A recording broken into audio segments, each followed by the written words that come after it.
इस वक्त हमारे साथ पूर्व राज्यसभा सांसद और senior advocate KTS Tulsi ji हैं। तुलसी जी, जिस तरीके से पूरा अभी ये ज्ञानव्यापी मस्जिद का पूरा मामला कोर्ट में चल रहा है, क्या आपकी राय है, किस डायरेक्शन में आप इस केस को फिलहाल देखते हैं?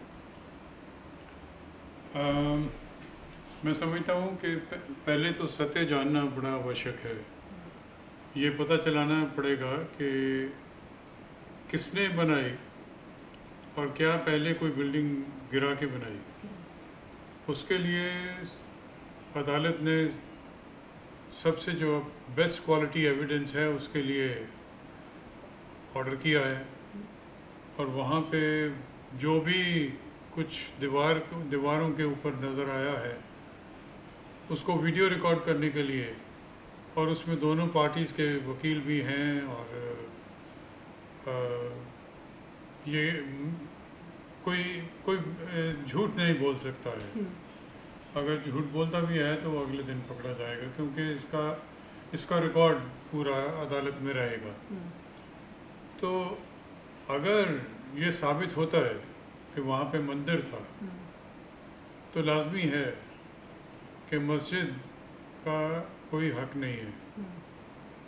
तो इसलिए अगर जैसे कहा जा रहा है कि वहाँ पे शिवलिंग है, अगर है तो इसका मतलब ये मंदिर था।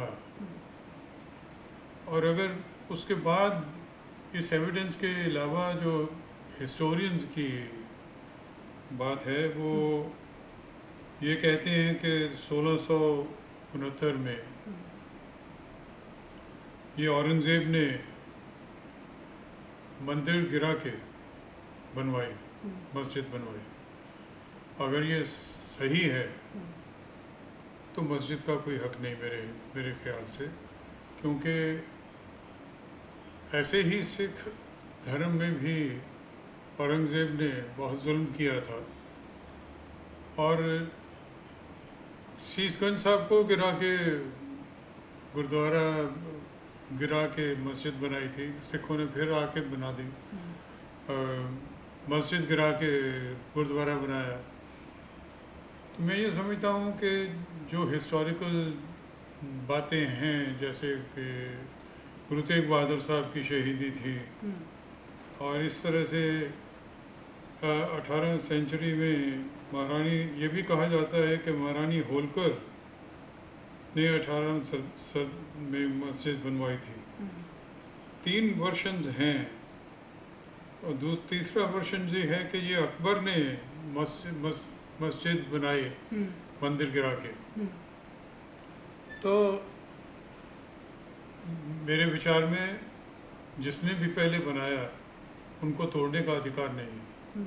सर, अभी तक जो वीडियोग्राफी में जिन एविडेंसेस की बात हो रही है, वो चाहे नंदी का प्रेजेंट होना हो, डायरेक्शन कहा जाता है कि नंदी जो है वो शिव के मंदिर की तरफ देखते हुए ही बनाई जाती है हमेशा, और जिस तरीके से शिवलिंग की बात हो रही है, हालांकि कुछ लोग फवारा भी उसे बता रहे हैं। आज भी कुछ बताया जा रहा है कि डमरू और इन सब की जो ये सब तस्वीरें भी मिली हैं। एक लीगल तौर पे मैं आपसे जानना चाहूँगी, ये कितना चांसेस स्टैंड करते हैं कोर्ट में? ये राम जन्मभूमि से ये मामला ज़्यादा सरल है, क्योंकि ये जो 1500 ईस्वी में बातें हुई, उनको फिर भी साबित किया जा सकता है। श्री राम का जहाँ पे जन्मभूमि है कि नहीं है, उसको तय करना मुश्किल था, और अगर वो तय हो सकता है तो ये क्यों नहीं। और मैं समझता हूँ कि जितने भी लोग हैं जिनका हिंदू धर्म में विश्वास है, उनका अधिकार है। मैं अपना पर्सनल व्यू बता रहा हूँ, किसी पॉलिटिकल पार्टी का व्यू नहीं है।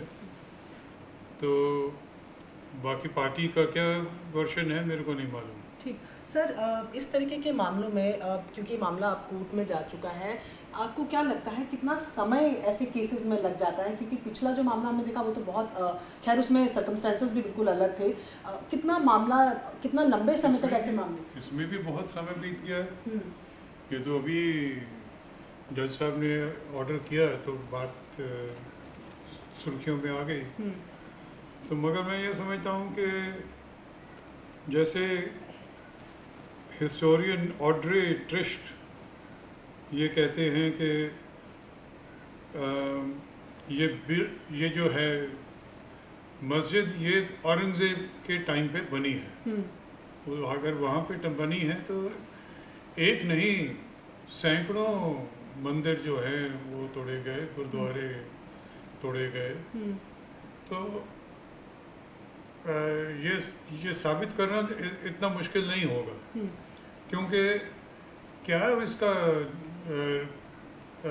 हो सकता है कि मस्जिद की दीवारों के ऊपर तो शिवलिंग नहीं हो सकता, तो इसलिए हमें थोड़ा धैर्य रखना पड़ेगा। ठीक सर, ये 1991 का जो एक्ट है, जो प्लेस ऑफ वर्शिप वाला एक्ट है, वो इस केस में कहाँ स्टैंड करता है? क्या वो डिसीजन मेकिंग में इम्पोर्टेंट रोल प्ले कर सकता है?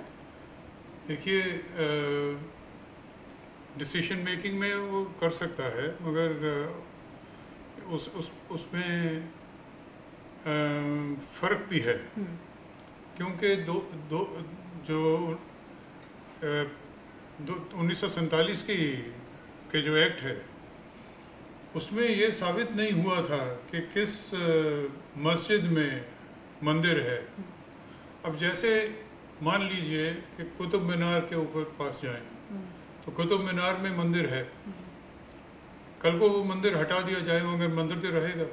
तो लोगों का वहाँ पे अगर विश्वास है तो उनको अधिकार है कि वो वहाँ पे पूजा करें। तो 1947 का ये मामला है, मगर राम जन्मभूमि में की जो जजमेंट है उसमें तो उन्होंने अधिकार दिया कि अगर पहले राम जन्मभूमि है उसके बाद वो मस्जिद बनी तो वो पहले वाले का अधिकार वापस नहीं ले सकते। ठीक है सर, इसी से जुड़ा दूसरा सवाल है कि जिस तरीके से अभी एविडेंसेस वहाँ जो मिले हैं, वीडियोग्राफी में जो सर्वे टीम गई थी, जो एविडेंसेस मिले हैं, तो ऐसे में जो दूसरा पक्ष है यानी जो हिंदू पक्ष है, क्या उनको पूजा का अधिकार उस बेस पे मिल सकता है? बिल्कुल मिलेगा, उनका ये संवैधानिक अधिकार है कि अगर किसी ने मंदिर गिराया है तो मंदिर दोबारा बनेगा। अगर कोई कानून की आवश्यकता है तो पार्लियामेंट है। मेरे को पूरी उम्मीद है कि उसके बाद अगर कोई पूर्ति करने की आवश्यकता है तो की जाएगी। ठीक है सर, आखिरी सवाल इस केसेस से, क्योंकि काफ़ी सारे और केसेस भी इसमें जुड़े हुए थे, तो इस पे एक एएसआई पर रोक लगाई गई थी इलाहाबाद के कोर्ट की तरफ से। आपको लगता है कि बेहतर साक्ष्यों के लिए एएसआई का भी इंटरवेंशन अब होना चाहिए? होना चाहिए, ये होगा भी। आप मुगल राज नहीं है, इसलिए किसी को किसी धर्म स्थान को तोड़ने का अधिकार भी नहीं है।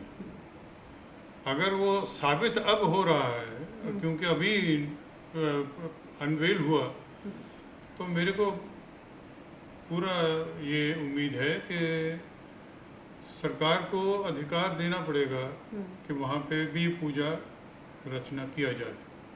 ठीक है, तो ये थे हमारे साथ केटीएस तुलसी जी, जो साफ तौर पर बोल रहे हैं कि ऐसे मामले जहाँ पर अब ये साबित हो रहा है कि पहले दूसरों के धार्मिक स्थलों को तोड़कर अपने धार्मिक स्थल बनाए गए, उन मामलों में अब अगर संज्ञान लिया जा रहा है, तो ऐसे में इन्हें उम्मीद है कि यहाँ पर भी जो याचिकाकर्ता का जो पक्ष है उसको सुना जाएगा और उसी तरीके से अधिकार दिए जाएंगे। वीडियो जर्नलिस्ट अली सूद के साथ प्रियंका कांडपाल, न्यूज़ 18 इंडिया, दिल्ली।